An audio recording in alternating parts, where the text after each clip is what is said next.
And we're live. It is Monday, July 27th, 2020, 5 o'clock p.m. You know, it is day 123 of In Lieu of Fun. And Kate has the monologue today, so I'm not going to prattle on. Oh, wow. That was very sudden. So yesterday we had like this conversation briefly. You kind of kicked it off, Ben, where you said that we have all of these listeners and they ask, we have a nice gender split of men and women asking questions. But when we try to rapture people in to go on camera and ask their question, only men will say yes, or mostly men. I think almost that's actually entirely. I don't remember having a woman that we raptured. Genevieve, oh, that's right. Or Genevieve. My Genevieve comes on. Yes, that's true. Genevieve comes on. But besides that, there's like, and you know, people were like, well, I'm in my sweatpants and I'm like, whatever. And I wanted to say that I have had a long-standing belief. And you know what? Like, I literally might just end up being the only person that ever does this. But like, you know,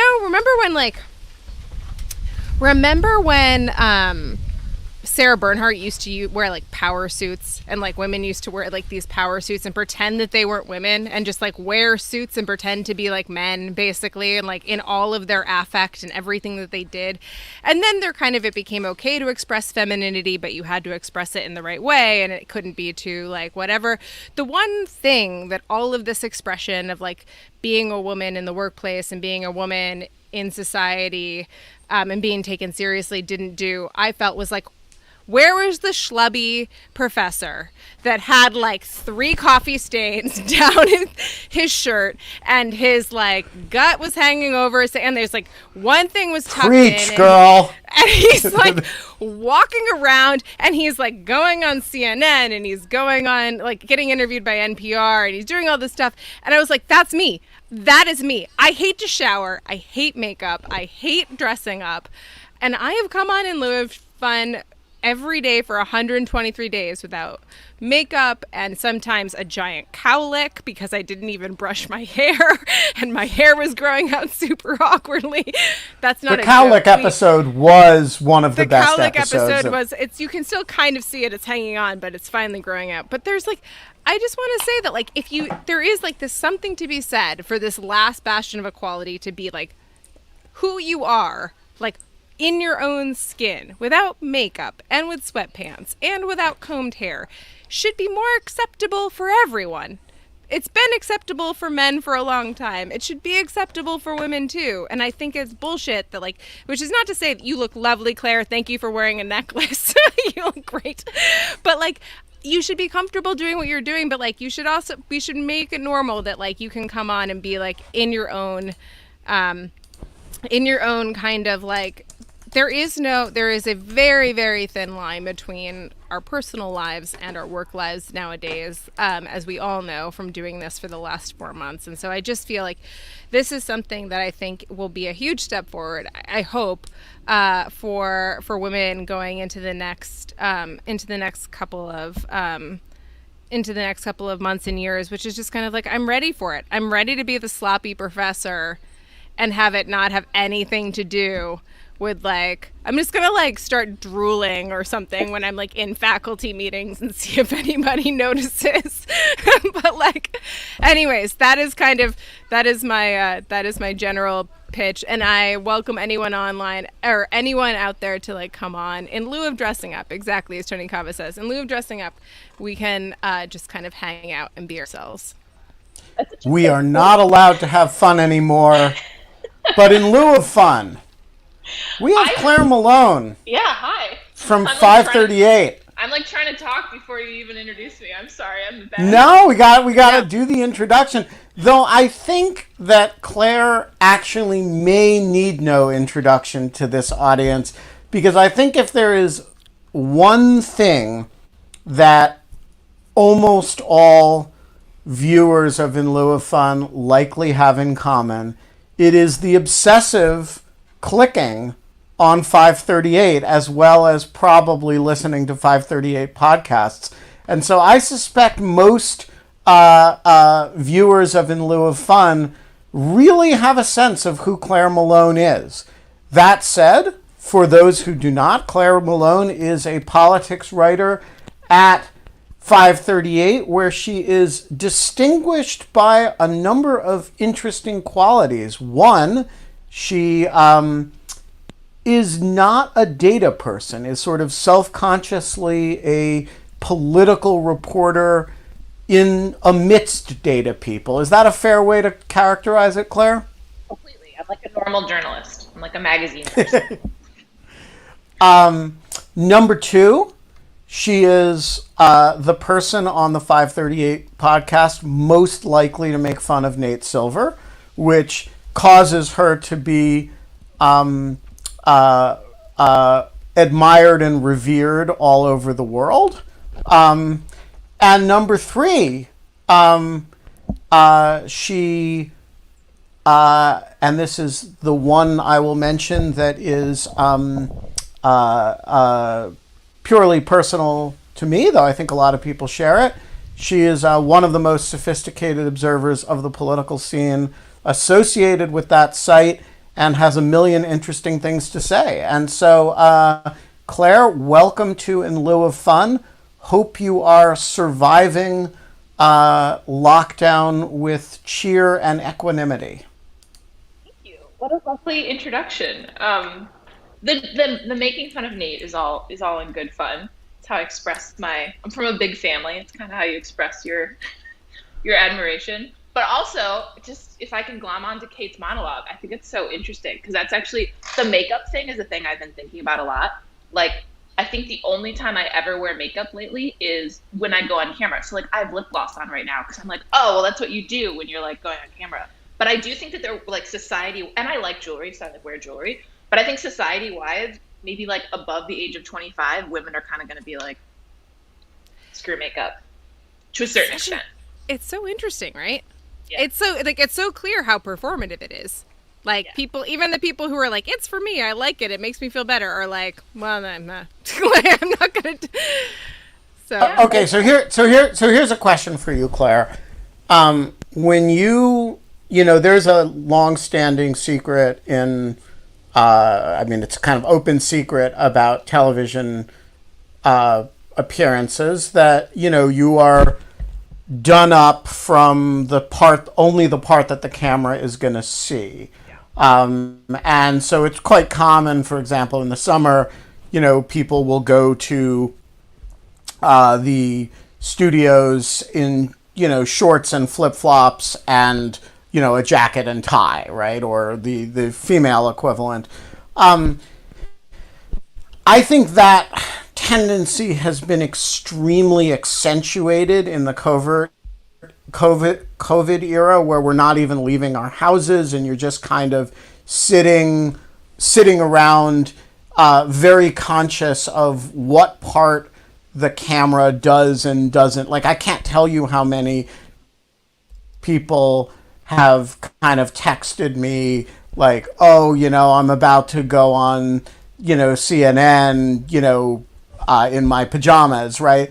And so, and my, perception of this is that this is wildly more true of Zoom than of television, and that, this is the part where the culture has kind of caught up to television, right? That there's the part of you the camera can see, and then the rest of you, and those actually live in different worlds. And so now a very large number of people do their job with the kind of exact same separation that people who do live television have always had.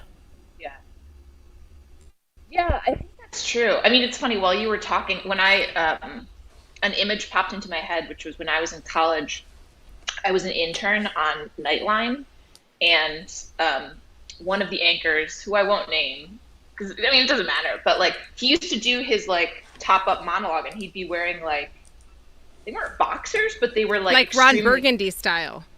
Totally. I remember this. I remember this vivid thing being like, wow, television is really, a crazy thing. But you're right. It is this kind of I'll be honest, I'm like a little bit weirded out by the collision of like the public and private realm. Like what's the room raider Twitter thing? Rate my room. I find that super creepy. I hate it. And like it's I purposely choose kind of like blank backdrops just because I'm kind of like, I don't know, like can't I have anything for myself? Like can't we have our like private spaces? Like so I weirdly, like, for a while I enjoyed the room raider thing, and then I was kind of like, oh, now I just like don't love it. I just completely agree. Yeah, I do not like Room Raider. I got a 0 out of 10 from Room Raider, and I was pretty proud of it. But you love that you got a 0 out of yes. Okay, good. Badge of I do, yeah. Like, no. It was me for a long time. It was only me and Mitch McConnell had gotten 0s, and I thought that was, and in my case, it was not for political reasons. So I think I was the only honest 0 from Room Raider for a while. Well, because your background right now is very like naturalistic and pretty. Yeah. He has like he's in like I think it's a sunroom is like what I've like discerned over time that he built himself. And yes. Anyways, and this is his like, and so this is it's like the light of the day changes. Here's my actual yeah. And so his like the light of the day changes and his So sometimes he's really, really, really brightly backlit. And then sometimes he's like this, which is like kind of fine. So, yeah. But one last thing before we switch to serious Claire. stuff. Yeah. Oh, okay, never mind. Oh. No, go ahead. One last thing before we switch to serious stuff. I was just gonna say that I do think that like I'm just kind of curious to both of you, like when you see people, I don't know, when I go to conferences, when I would go into a studio, when I would do whatever, I would dress up, I would wear something nice, and I kind of like, there's something that you're trying to telegraph. It's also about like respect to the other person, that you take them seriously, that you're showing up like a schlub to like whatever it is that they're doing. So I'm not like saying like be disrespectful to other people and walk into academic conferences to present in like your pajamas and like a 4-day, like, like a 4-day hangover or something like that. There's just kind of like I do think that there's like a happy medium between like, there's a lot more room. I've always felt that men get on the edges of these things to kind of exist and be taken seriously without having to put all of this effort in. And I just kind of would like to claim some of it. That's all. Yeah, so totally. I am totally with you. Sorry, go ahead, Claire. I do think that there's still a place for like power dressing though for women. Like I do. Oh, there totally is. I had a friend who was she was very Southern, and her mother always told her like dress up for airline trips because you'll always get an upgrade. I mean, I think also some of that is like she's like a white lady, like there's a certain amount of like privilege built into that. But I always think about that because it is this sort of thing. I thought about it especially when I was like a younger woman reporter, like in my 20s, where people take you less seriously if you're like dressed like a kid or if you sound softer. So I think a lot of whatever, this is like a freshman gender studies thing, it's all a performance, but you kind of want people to respect you. So like, I'm a little bit tall and I'd wear heels because I wanted to be like on people's eye level. So I do think that there's a certain amount of like psychological subtle warfare that you're doing where it's kind of like, take me seriously. But I totally agree. There's definitely like, we should all evolve, and there shouldn't have to be that kind of like offensive dressing that you do. Yeah. Go ahead, Ben. Yeah, I mean, I think so. I am old enough to remember when it was normal to get dressed up to get on an airplane, and that it was like flying was like a thing that, when I was a kid, it was a special enough thing that people would, would regard it as an occasion, right? And I do think the list of things that it's okay to be casual for it changes from day to day, but I do think it's very weird that we all have cameras in our houses now. We're all broadcasting from our houses now, and that we therefore think it is necessary to to treat that like a real meeting where you're actually, in business clothes rather than what we all know we're actually doing, which is lounging around our houses. So, let's talk about the state of the race. 2 months ago, the state of the conversation about the presidential race was that it was going to be really close. We're not going to know on election night. It's going to be, it's going to be just like 2016, only maybe the other side comes out ahead. And now this has given way to the conventional wisdom that it's going to be a blowout, and that, Trump is in a death spiral electorally, and that the president's, the only question is the Senate going to be as big a blowout as the presidential election? And so I'm exaggerating both of those arguments for effect. But, to what extent has the conventional wisdom shifted because the circumstances have shifted? And to what extent has the conventional wisdom shifted because it's was cool to think one thing 2 months ago, and it's cool to think so? It's just kind of a fashion trend in political commentary. Well, that's interesting. I mean, I think the drastic circumstances have had drastic effects, probably properly, on the conventional wisdom, and now it's kind of, as you say, maybe like faddish to say this is how it's going to be. I think things will tighten inevitably, just because that's kind of, I think there is a state of partisanship in the United States, even if Trump is failing on sort of core leadership qualities, particularly with Republicans. But I don't know how much it will tighten. Like, it's we recorded the 538 Politics podcast earlier today, and one of the things we were talking about was Trump's, really off kilter, poorly, not a good strategy, appealing to like the housewives of 1968. Like he has this sort of bizarre, misguided view. Even calling them housewives. Right, exactly. Yes. The irony is built in. I mean, he doesn't quite understand. I mean, sure, the suburbs in America are not actually very racially mixed. If you're white, you probably live next to white people. If you're black, you probably live next to black people. But people aren't the kind of like 1968 suburbanites. They're more, white, college-educated people are more Democratic leaning. And so Trump's like weird racialization of everything just seems like a incredibly poor strategy for the home stretch of the election. But, part of me is built, it's built into my understanding of like, well, it probably won't be like an 11-point difference, come November 3rd, although maybe I'll be wrong. I think the real thing that's been strange to watch the conventional wisdom shift on is the Senate. Because now I'm, now just imagining a Democratic-controlled House, Senate, and White House is stark, particularly right now. And,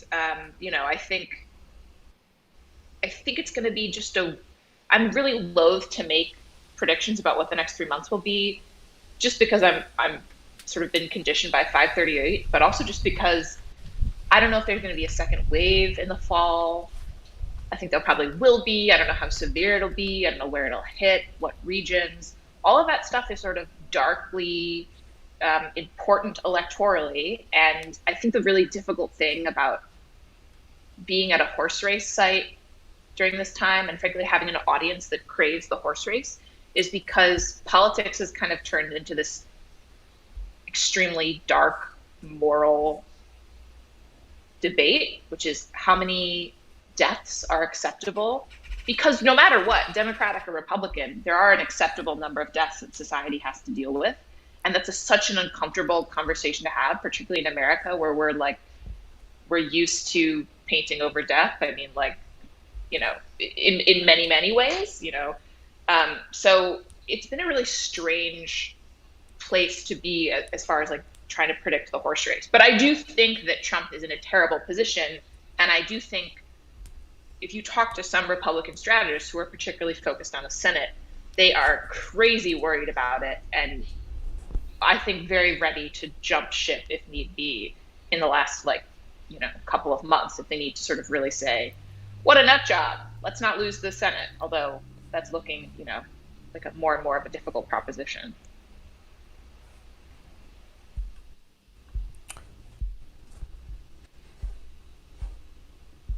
Kate, are you there, or did you drift away? No, I'm there. I just didn't know if you were going to ask a follow-up.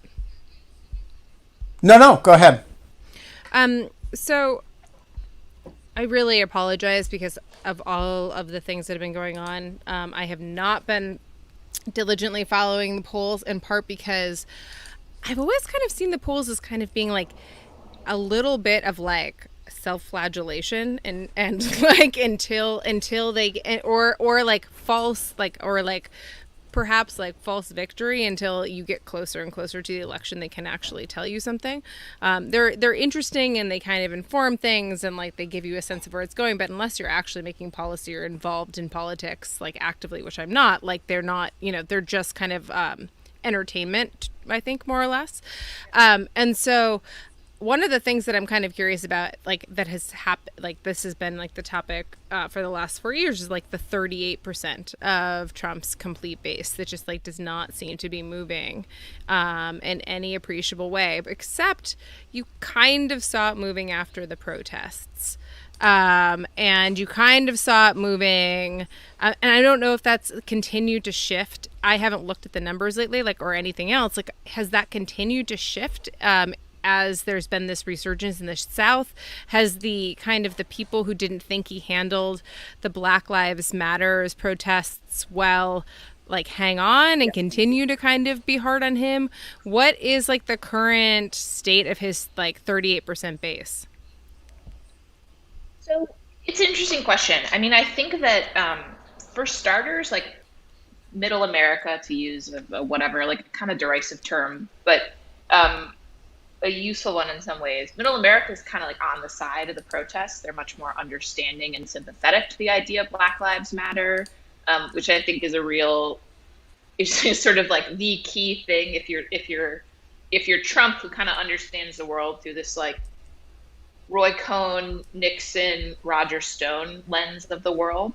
But in 2020, middle America kind of does think that there is a race problem in America. Particularly white people seem to have like come around to that. So that's part of Trump's just broad problem. I think in the base, there's certainly like a hardcore base that shows up to the rallies and all that stuff. And they probably won't go away because that's certainly like a tribal mentality, right? As there is on the left. I think Trump's big problems are the fact that old people are dying and old people are core Republican voters.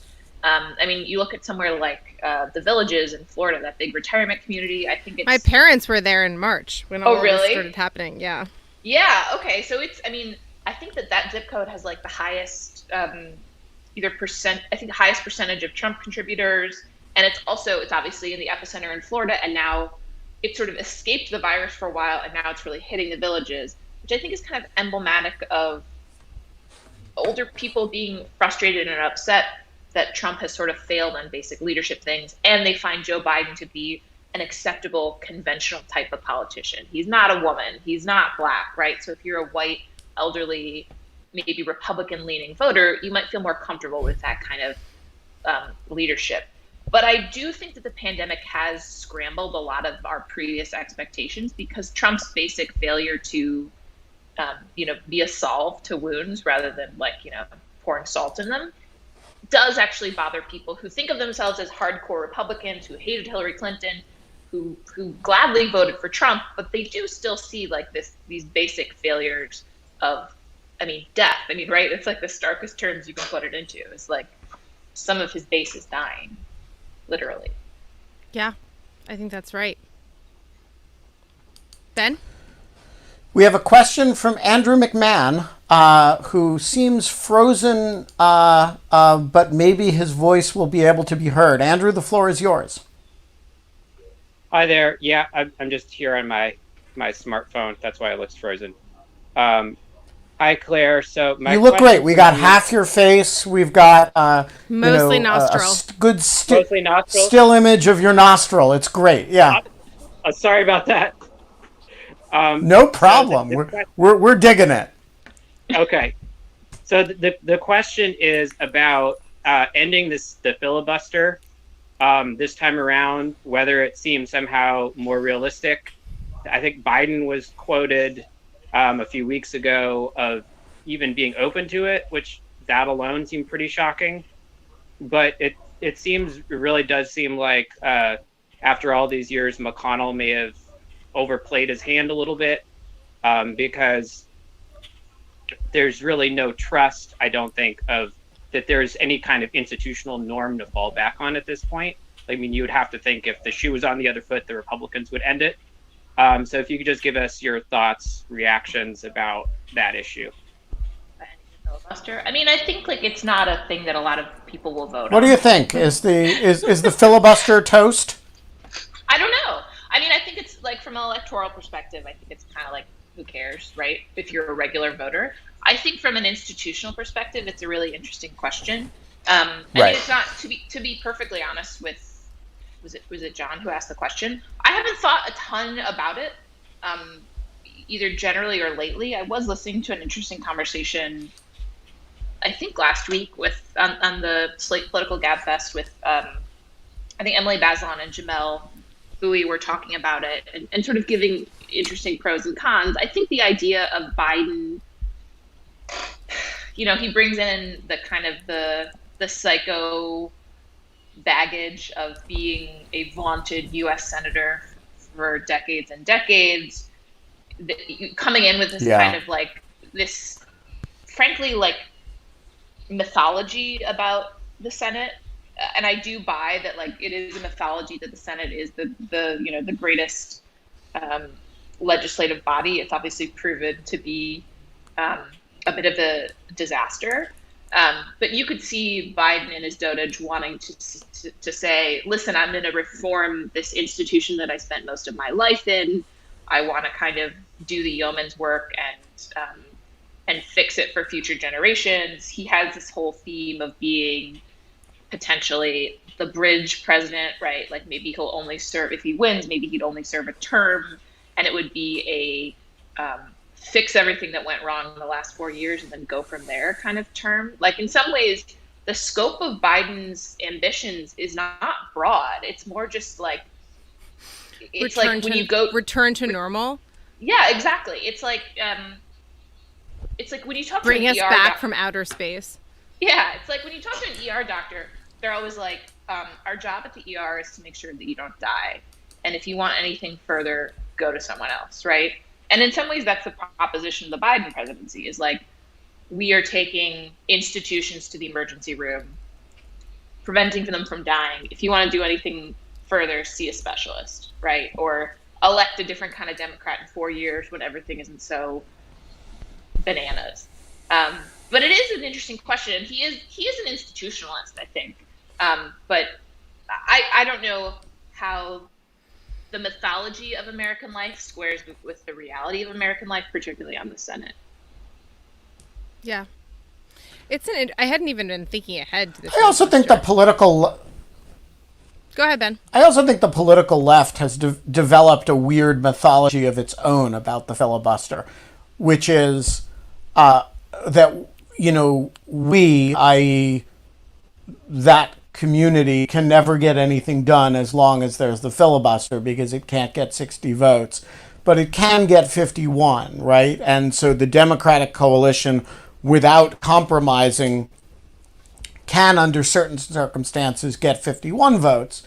But they say this at the same time that they also complain, rightly in my view, that the Senate is structurally arranged to advantage rural, small population states, which are disproportionately Republican. And so the oddity to me of getting rid of the filibuster from a liberal point of view is that I think if you look at, since 1980, the Senate has been in Republican hands much more than it has been in Democratic hands. And so if you make it a whole lot easier to pass legislation in the Senate, what you're effectively doing is you're maximizing the advantage that structurally the Senate gives to the Republican Party. And I listened to Jamel. I thought Jamel did a very good job sort of articulating the pros and cons of it. But I do think that there's this weird paradox in the left desire to get rid of it, that, Mitch McConnell's in charge of the Senate more often than Chuck Schumer or Harry Reid is. Yeah, I think a lot of the left's kind of psychology around the filibuster in the Senate is kind of tied to the fact that, like,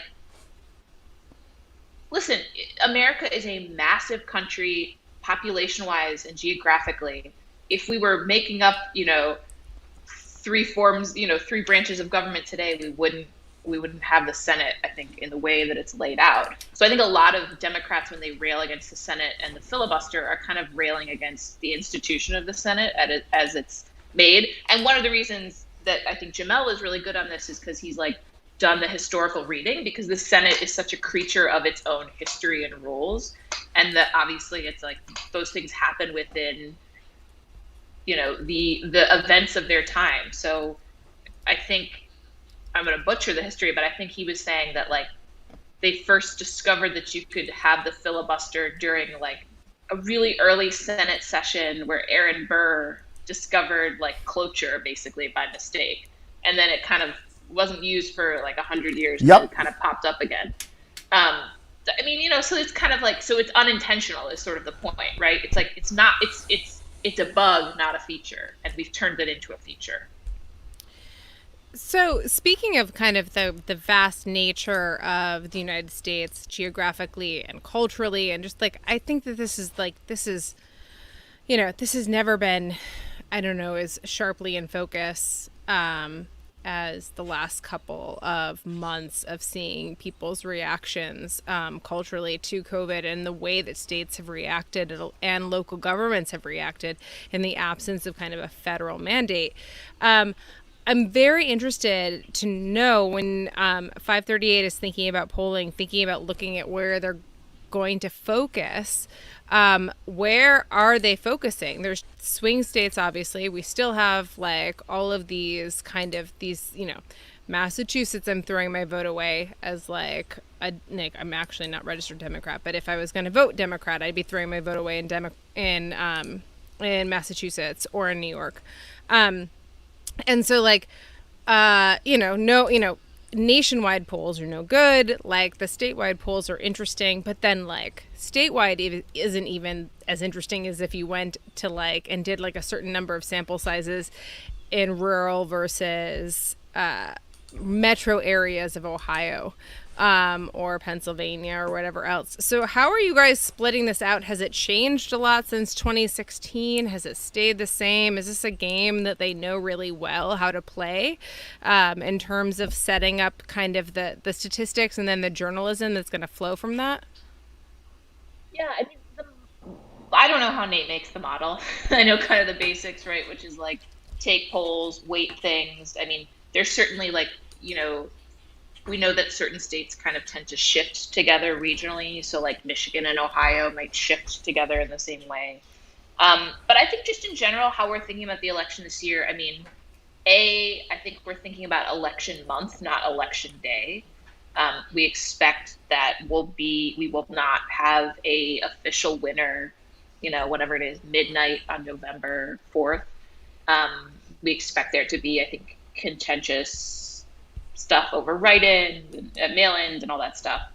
I do think, it's an interesting question. That's kind of, those are sort of like the big conversations that we've been having so far, and we're certainly focusing in on certain states. So like, frankly, some of our focus is on states that we know will probably be hotspots for like, where the lawyers will come in, right? Where like the recount lawyers will come in. So, or like problems with the absentee voting or like kind of, or like any of, I think that's right. But, I think the Times, the Upshot, Nate Cohn has started doing not started, he's been doing it for like maybe 6 months, has been polling kind of like the 6 swing states and like the upper Midwest and the Sun Belt. And I think that's the right approach for people who are doing polling and who are focusing on things is to pay attention to like the Arizonas and the Wisconsins. And frankly, I think Ohio's in play now because Biden's a particularly palatable candidate for that state, but Pennsylvania, and I think just focusing, it's still kind of the basics, right? Everything's like scrambled, but it's still the basics of there's kind of 6 states that matter, but there are a few states that could be really sticky wickets as far as like election interference, just regular old, like the 2020 version of hanging chads. I think Georgia will be that. So that's kind of how we're focusing on it. But I still think that like it's the 6 or 7 states, swing states, that like will probably get the lion's share of attention. And what is your theory now about what the tipping point state is? I mean, everybody was saying for 3 years that it was Wisconsin. And now there's a kind of argument for it being Arizona. Is your working theory that we're working with the same map that we were 4 years ago and still until Biden proves we're working with a different map? Or do you look at it and say it's a different map than it was in 2016? I mean, the short answer is I don't know. But I do think I think there's more stuff in play, probably. Like, I do think Ohio is in play. I do think Georgia is interesting. I don't think the Democrats are probably going to win Texas, but I don't think they're crazy to be talking about it, particularly, like, looking at the numbers that they have. I think Arizona is super interesting. I think that you know, frankly, like, the one thing that Trump was really good about was that in 2016, he tried everywhere, right? He got laughed at for trying every state, but he tried in every state, or he was spending money in a lot of places. I remember sort of talking to some Democrats there was a period, maybe like a month or so before the 2016 election, when there were a bunch of articles about, like, is Hillary Clinton going to win in sort of like a 1984, 88 style, like, super landslide. And there were people trying to pump the brakes on that narrative, saying, like, no, it's actually much closer, and we're, like, a little worried about certain areas. I think this time around, I will not be as surprised if, like, Georgia flips to blue. Huh, really? Yeah. I would be just, like, yeah. So talk to us about 538. Okay. Sorry, go ahead. Finish your thought. I thought you were done. No, I'm done. I mean, I think that's basically it, is, like, I would not be surprised if Georgia flips blue, because it's a extraordinary year. It has a large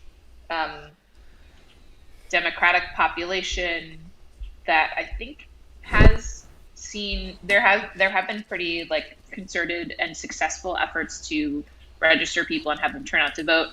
I think the devil will lie in sort of the legal details, potentially, if there is, like, a close margin. But I think we should be ready to shift our notions of what states are in play in 2020.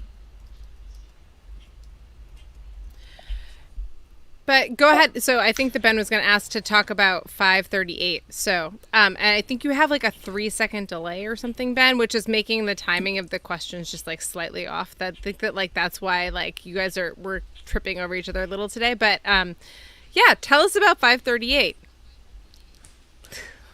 Well, and I had a specific question about 538, which is, yeah. Let me narrow it down. So you have this very unusual role at 538, although Perry now has kind of joined you in it, in being a kind of much more traditional political reporter amidst the data nerds. And that's a kind of inversion of the usual newsroom where you have a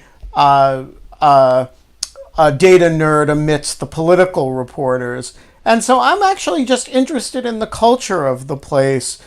How do you what is the newsroom culture of a place that's fundamentally it's a weird combination of journalism, programming, data, math, and you, right? Or I guess you're the journalism, but like how does it all fit together? Yeah, I mean, I think the short answer is I'm kind of in a silo by myself a little bit. You know, I was originally hired in 2016 because I think Nate and the site had received a lot of criticism, I think rightly, which was, you know, there was a stupid narrative where it was like newspaper reporters who were like, data is stupid and like you don't understand the real people. And I think, you know, people were right to say, of course, data journalism is journalism, but they kind of wanted to marry it in this way that was like that blended narrative with numbers. Like I always think of it as you kind of want to you want to put sugar on the vegetables so people want to eat them. So people need characters and narrative in order to make them care about the data, right? So that was kind of. Am I the only one who's like really grimacing at like sugars on vegetables? Like, yeah, I need a better metaphor. What do you put on ranch dressing on vegetables? Ranch dressing on vegetables. There we go. So I think I was always. I mean, I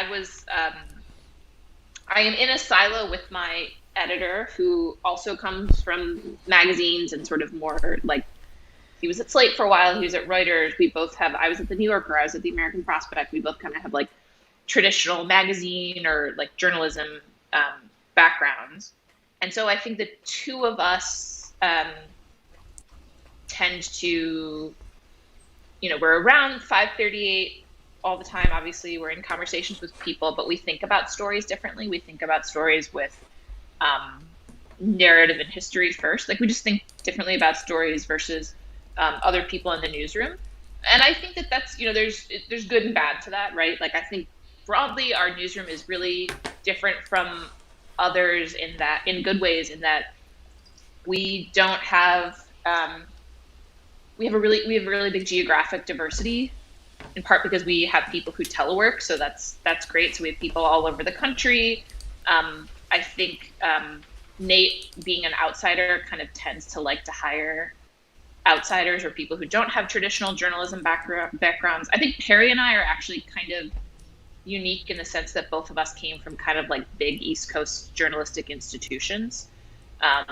He came from like the Post and CNN. Right. But, you know, I think it's you know, in some ways it's an interesting, I'm trying to figure out how to phrase this diplomatically. Like 538 is really smart and wonderful. We also have very specific readership, and you know, sometimes that readership wants to read about certain things, and they are less amenable to reading about other kinds of stories or you know, or things like that. So there is a certain limiting quality to like 538 journalism sometimes, although I think it's necessary in the broader ecosystem. But it's certainly something that I've been thinking about a lot more. I always think about it, particularly because, like, you know, frankly, our readership's really white and male. And while I'm white, I'm female. And I think about that a lot as far as, like, what people respond to and what they think is important, and, like, kind of the gamification of politics for a certain demographic of people I find off-putting and don't love. And so some of what we are, I think, always striving to do with longer stories or stories about race or gender is to make people, to make them like think about a different worldview. But at the end of the day, people come to us for horse race stuff. So, you know, I am kind of odd woman out on that front, which is good and bad, you know. But it is. I mean, I guess I've been here for 4 years. And does that bother you? I mean, you know, sometimes, right? I think we'd be lying if we said that, you know, it wasn't yeah, sometimes I get frustrated that I want, um, I miss like magazines, and I miss the kind of like magazine story idea meetings, which are really different and wonderful. But I do think 538 has a lot of strengths in that it has um, pushed me to be a more, I don't know how to put it, like to be a tighter thinker, to to be more analytical. It's almost like going to law school, right? You can work on your writing, and you can work on your prose by writing a lot and by reading a lot and by arguing with people, right? But you can't learn some of these skills at other journalistic outlets. And I think about that a lot. Like I always thought about, like, I was a fact checker at the New Yorker, and I always thought about the New Yorker as like I was getting my master's in magazine journalism. And I do feel like my time at 538 has kind of been like, okay, like I'm, I wasn't necessarily like a mathematically inclined person, but I am kind of like making myself pay attention to these things that I don't think I would naturally pay attention to, and I think is important for empirical, rigorous journalism. Okay, so I love that, like, on a bunch of different levels. And one of them is that, like, I'm currently writing my second New Yorker piece, 10,000 words. And I am horrified the fact, like, as an academic, I can't, like, drop a bunch of footnotes and help out the fact checkers. Like, I just want to be like, here you go. You could find this here. It's like this really weird thing that you're never going to find or whatever. But that is a level of journalism that doesn't completely exist anymore, and really outside of academia doesn't exist anymore. And it does. I think you're right about saying that you like basically was like going to law school. It makes you look at everything with like a kind of like a little askance. You're like, well, that is an opinion. Like you can kind of like spot things. That is an opinion. This is like an assertion of fact that is unbacked by some type of like any type of citation or data. And like those types of things. But I want to kind of like call out something, which is that you keep referring to 538 as like the horse races. And I called it like to a certain extent now before the election entertainment, which is like, we're both like, I didn't mean it as like a maligning thing, but I also think that there's something maybe a little bit to people who don't make their bread and butter in this, to a lot of the people who pass the time kind of fretting about like the numbers. There is a sense of kind of watching horses like around the track and like betting on where they're going to go, not maybe with money, although also with money, but like more or less with kind of conversation and where you're putting your political stakes and like where you can make good comments and everything else. So is that, when you say that you write with a different mindset now, is that kind of like you're kind of like speaking to the people at the track? Like, is that a little bit like what you feel like, or do you think that it's like there are two audiences? There is like, you have two audiences, like the people at the track that are super in the weeds on everything that's broken out. And then like people that, that check in once a week, check in once a month, that type of thing. Yeah, I mean, I want to phrase it the right way. I don't think I've changed the kind of stories that I want to write, or the kind of stories I think are the most important. I think 538 was my first full-time writing job, and I always knew it was a horse race place. And I've always, from the very beginning, kind of pitched, tried to pitch narrative things in addition to doing smaller things. Right? What's the old saying? Like, one for them, one for me. I think that's kind of like the ethos.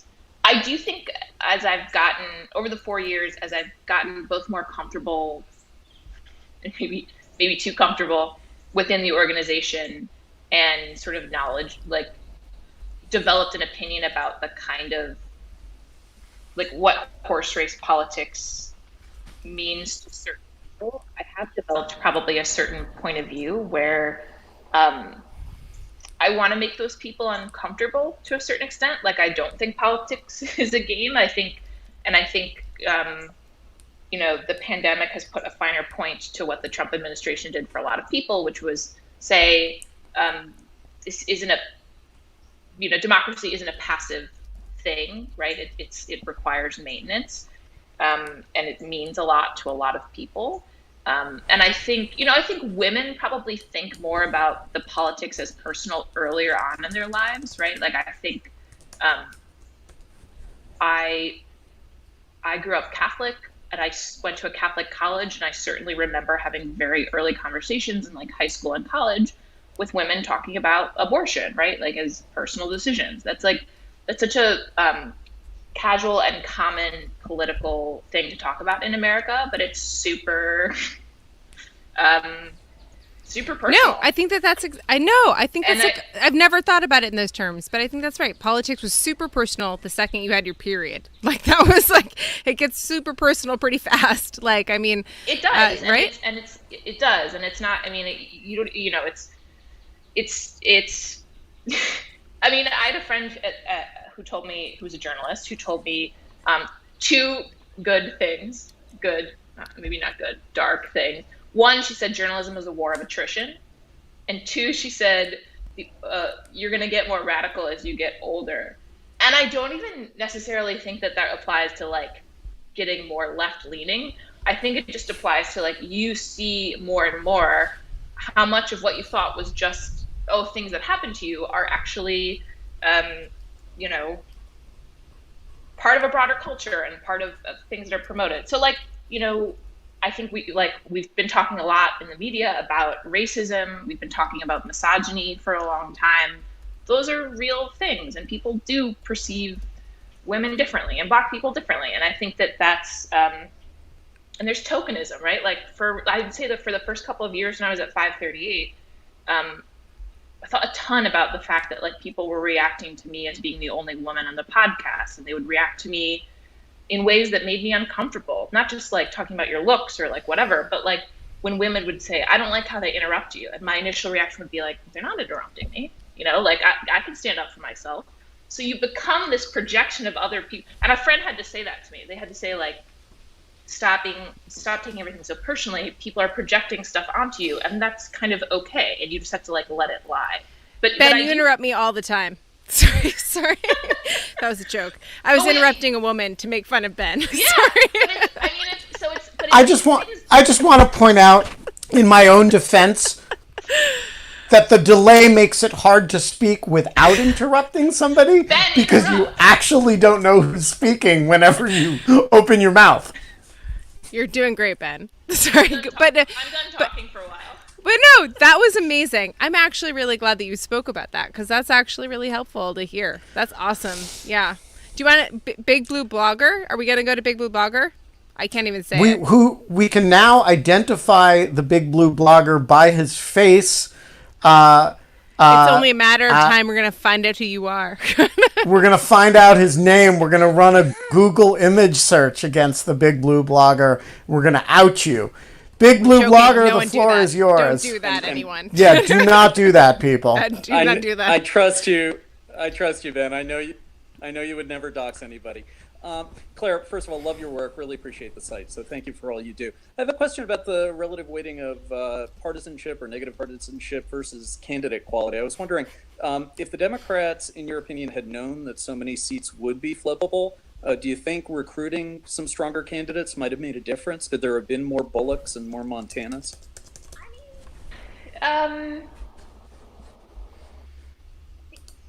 Steve Bullock is a unique candidate in a unique state. Western states are kind of quirky for many reasons, and he is in the powerful position of being a governor.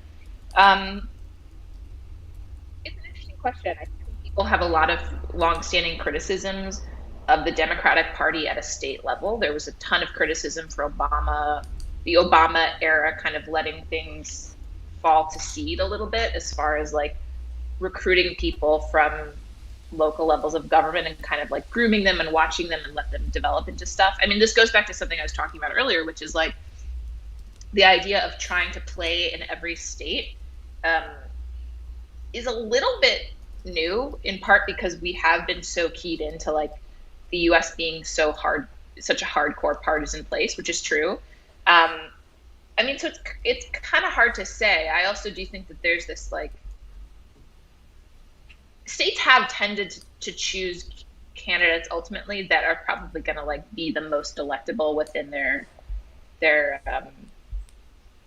like Kentucky has a bunch of Democratic, not a bunch, but has Democratic elected officials now. But I think Bullock is kind of like, that's like an interesting state, and he's in a particularly interesting position. So I don't know. It's kind of like a hard hypothetical, but like a really interesting one. I think that like Bullock is super. I spend a couple of weeks every summer in Montana, and so I've watched Bullock kind of come in, and I watched a lot of his discussion around him, and like the there were really terrible candidates before Bullock. Like they were really not thoughtful. I mean, I wouldn't say he's the worst. Actually, he seems like a much more serious kind of like minded person than they've had on either side of like the parties before he kind of showed up. I think I was just going to say that like this is kind of just, I don't know. I don't want to get into electoral college stuff, so I'm just not. But I'm just going to acknowledge the fact that this keys up something huge, is that we're talking about Montana, which is a state of so few people, and that carries with it like all of these votes. That this is kind of the like, as you said before, there's this really interesting mix of Ohio and Michigan. The votes trend in the same direction. Like that's not coincidental. Like it's the same geographic location. People don't care where a border is, like how they decide to kind of vote or like how they live their lives. And so I think that this is kind of all going to, in some ways, the I don't know, the kind of the disintegration of state relevance and kind of, well, not actually how we decide our elections, but how you do polling. What do you think about that? Do you have any kind of thoughts? I probably don't have a sophisticated enough thinking on it to say. I mean, I do think the way that regions of the country share cultures and then move electorally together says something. And I think Kate, you were saying this earlier about like our regional reactions to COVID. Mm-hmm. There is something to that, truly. Like I think I was saying before we went fully public that like, I live in New York, and it's kind of a good place to be right now. After being the worst place to be, it's kind of the best place to be in the country, because we're sort of reacting like Europe and have developed a different culture around mask wearing, and probably just have a different culture that's more, it's a liberal region, and therefore is more amenable to sort of like mainstream conventional politicians giving us advice about public health. But I don't know. I don't think I have a sophisticated enough thinking on how that goes to like how we should poll in the future or now even. Yeah.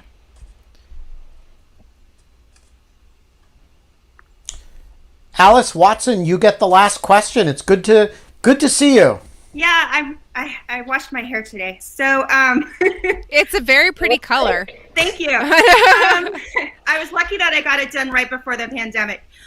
So my question is more about like fun and intensity. I remember, I think it was from one of the people on the Political Gabfest saying the people having the most fun tend to win. And like last time, and I know that like a lot of stuff went into it, but the Republicans, for whatever you want to say about them, they seem to be having fun at the Trump rallies, and all the Democrats, and I live in a really blue area, there wasn't any fun in 2016. And like now I do all these like postcarding to voter stuff, and we're having postcard parties, and they're like, I don't care if we're 15 points up, I'm still doing my postcards, and we're still chatting on Zoom. Like, have you seen any change in intensity or funness on both sides? I mean, I know that's a different way of measuring stuff, but like the amount of money people are doing for cards and texting and, the stuff that Pod Save America is doing on the left, I see that, but I don't know what the right's doing because I obviously live in my own area. But, there's not that rally excitement that was everywhere last time. What a good question. It's a great question. What atmospheric sense of intensity do you have?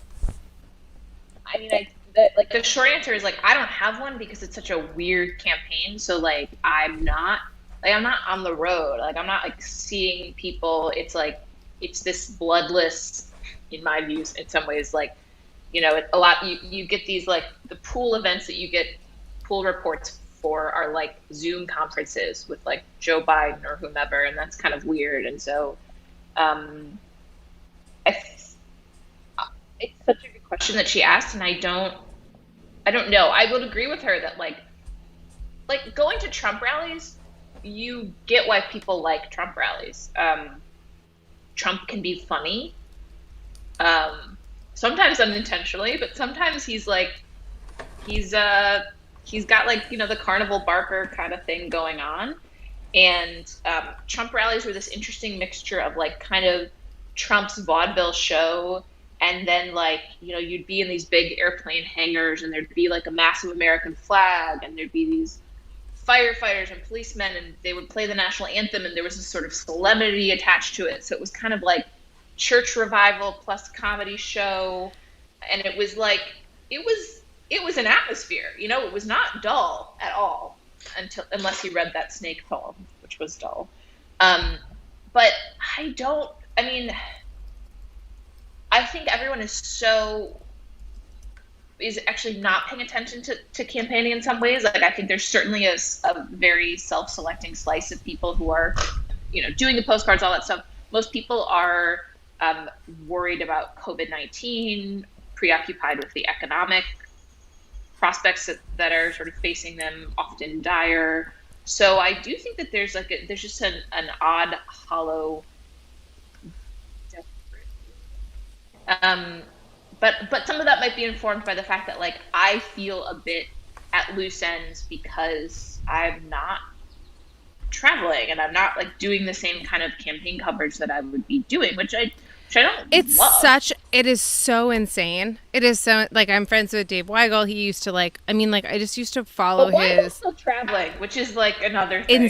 I know. It's completely bonkers. But like, yeah. He doesn't like live anywhere, Claire. Like, he like literally doesn't. Like, I know he has an apartment with all of his stuff in it, but it might be a storage locker. Like, I have no idea. He is just on the road so much. I have great admiration for Dave. Like, he's just like a singular person, both with like his knowledge base and also his drive, to the point where I don't think he should be doing it right now. But like, you know, he's a big boy. Yep. He can take care of himself. But yeah, I mean, he's probably, and there's certainly people who are traveling. Like, I am, you know, I was going to travel for a story, but then timing wise it wasn't going to work out because it was going to be to a state that's pretty hard hit by COVID, and I wanted to visit my parents soon after, who are both very well into the you know, in the age range where you don't want to take risks. So like a lot of weird, you know, a lot of stuff is kind of like, there's like these weird reporting choices that you just never would think about and have really affected certainly like my sense of things and like what I'm covering. Like, you know, the last piece I wrote that was long was kind of like a history dive, in part because I couldn't go anywhere to report. So I kind of decided to write something that, you know, what can you do by phone? Like what can be interesting in this like weird historic time. And so a lot of it is to kind of like look back at history. But yeah, I mean, I don't think I'm going to give the listener a satisfying answer. It's kind of like, I don't know what people are feeling or thinking. What the campaigns look like, whether people are having fun. No one's having fun anymore. We're all like getting like weird communicative diseases. So one data point on the intensity question, but I don't know how to read it, is that there are polls on, you know, how excited you are to vote for whichever side you're voting for. And Trump still does seem to have an intensity advantage by that metric. But of course, that's a little bit at least obscuring the fact that there are fewer Republicans than there used to be, according to most polls. And so, you know, if you reduce the pool, you tend to concentrate the energy within the pool. So the voters that he still has do seem to be more intense than the average Biden voter. On the other hand, you are talking about, 35% of the electorate is identifying as Republican right now. And that's, and so how you measure, intensity there versus the kind of intensity that Alice is asking about is a really interesting question. Yeah, I mean, it's sort of like it's like an out-group mentality and an out-group Right. intensity. I mean, I think the thing that has really clicked into view for me as far as conservatism now in the United States, it's really clicked in during COVID, is that it's sort of fundamentally non-ideological, but based kind of wholly on contrarianism.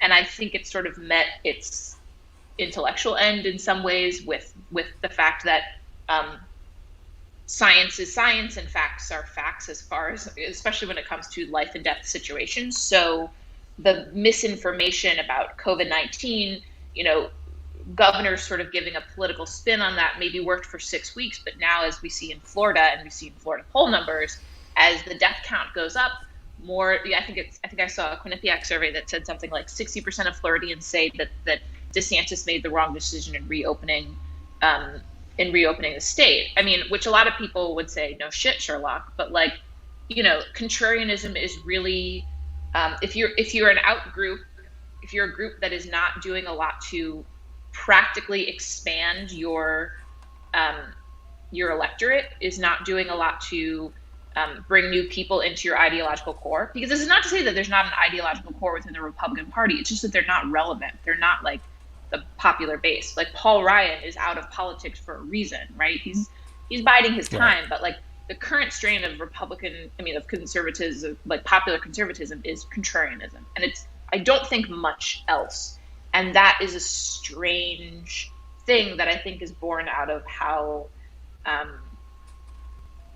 small a slice of the population it now caters to or appeals to. We have to leave it there. Clare Malone, it has been a pleasure to meet you for what passes as in person these days. It's about as close as we get to in person. Thank you so much for joining us. Thank you for having me. It was really fun. This was so. Don't say that. You're not allowed to. Yeah, say you that. can't say fun. It's in lieu of fun. It's the surrogate for fun. This was really intellectually stimulating. There you go. And then you can laugh, which is like a sub. You're subtweeting. You're subtweeting. You're both. Your By laugh. the way, you're also both like sun-dappled right now, so it's very like summer vision. Yes. Yeah, much different than. We don't have a guest for tomorrow. Do we know who we're having tomorrow? No? All right. Well, we'll figure it out. All right. We will figure that out. I know we have Alexandra Petri on Thursday. I don't think we've figured out the rest of the week, but worst that'll happen is you'll show up tomorrow and it'll just be Kate and me, and you can live with that. Until then, what do we say? We don't have fun anymore, so in lieu of fun, we take polls. We didn't take a poll, Ben. We forgot to take our poll. But anyways, we'll start it tomorrow. We were going to start you in honor of like we're going to do a poll a day, and then we forgot. And they were like, "We'll be perfect." Of the viewership. Clare Malone, but we'll start it tomorrow. And then we forgot. Yeah, it was going to be a poll. I was going to ask for a poll about. That's oddly appropriate for me. Yeah. So, do you know See? what I mean? I think maybe we should do it right now while we're. No. All right. I think it's okay. What question, Claire? What question do you want to ask the audience?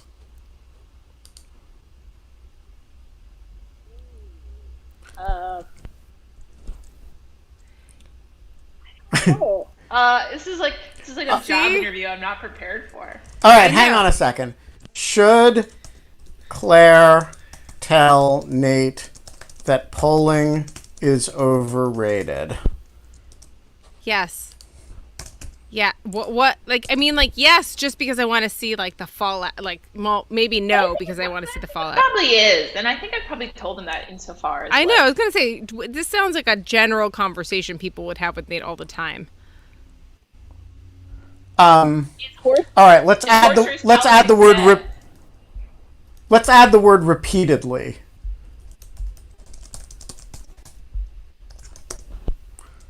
I should spell insistently correctly, however. All right, here we go. Okay. Repeatedly. Yeah, okay, interesting. This will be interesting. I think the yeses are going to take this one. Oh my gosh. And you probably you probably thought that Hillary Clinton was going to win the 2016 election. It kind of looks like Florida in 2016. No, I think the yeses carried this one. All right, I'm going to take a screenshot of this and send it to you for Nate. It's still going. You can say you have even poll data to back it up. People are just flipping their votes to make it go bonkers. You know what you should do? Yeah, I think you guys should have Ben. You should have Ben and Kate. You should have Nate on now and just sort of get the contravening opinion. I think we should have Nate. But I don't know Nate. So you should tell him that we'd love to have him on. Yeah, I think he's done building a model, so he has free time now. This shit would be his jam. Cool. Good. Yeah. We can bring him on for model talk and that sort of thing. Claire, thank you so much. You've, among other things, gotten Kate off the hook for the closeout today because we did the poll instead. And we will see you all tomorrow. Cheers.